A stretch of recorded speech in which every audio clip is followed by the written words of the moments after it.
আসসালামু আলাইকুম। তো এই যে ব্রাউন ককের বাচ্চাগুলা ভাতিজারা ওরা ধরলো যে কাকা আসেন তাহলে জব করে খিচুড়ি রান্না করে খাই।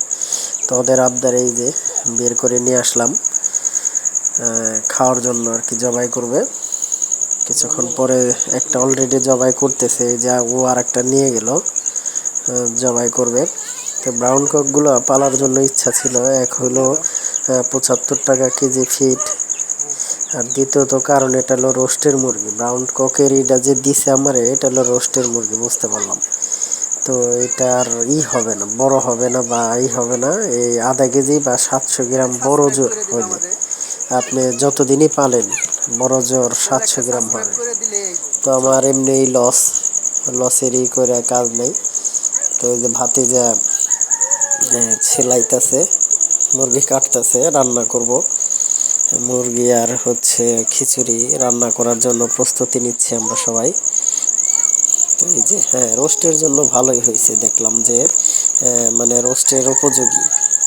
এক একটা আধা কেজি বা ৬০০ গ্রামের উপরে এরকম রোস্টের উপযোগী হয়েছে। কিন্তু মনে করেন যে আশা ছিল বড় করব। এই যে সব কিছু রেডি করে নিয়েছি। আর ওই যে কলা গাছের এখানে দেখতেছেন আপনারা, তো এখান থেকে একটা থুরই করব। থুরের সাথে আপনারা অনেকে কলার মোচা বলেন, তো কলার মোচা তো অনেকেই খান বা পছন্দ করেন। আমার ভাই খুবই পছন্দ। তো বাড়িতে আসছি, বাড়িতে এসে ওই কলার মোচাটা রান্না করার জন্যই করলাম। দেখি পেরে নিয়ে আসবো এখন।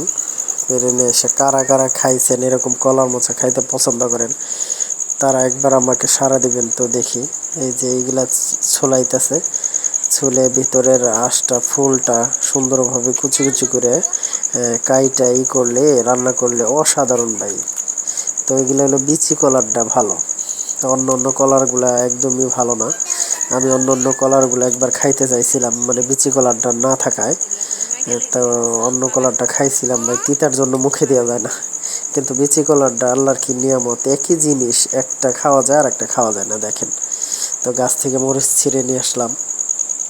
এখানে এটা ভাজা হবে থুরটা, অনেকে কলার মোচা বলে। যে আমার আম্মার সাথে আমার করতেছে এটা সুন্দরভাবে ওটার আঁশটা করতেছে। তো রান্নার জন্য প্রস্তুতি নিয়ে নিলাম।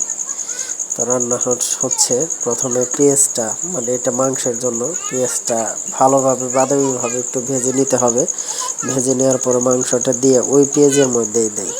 তো এক একজনের স্টাইল এক এক রকম, কিন্তু খারাপ না, ভালোই লাগে আমার রান্নাটা। তো রান্না হচ্ছে। ধন্যবাদ সবাইকে, দোয়া করবেন আমার।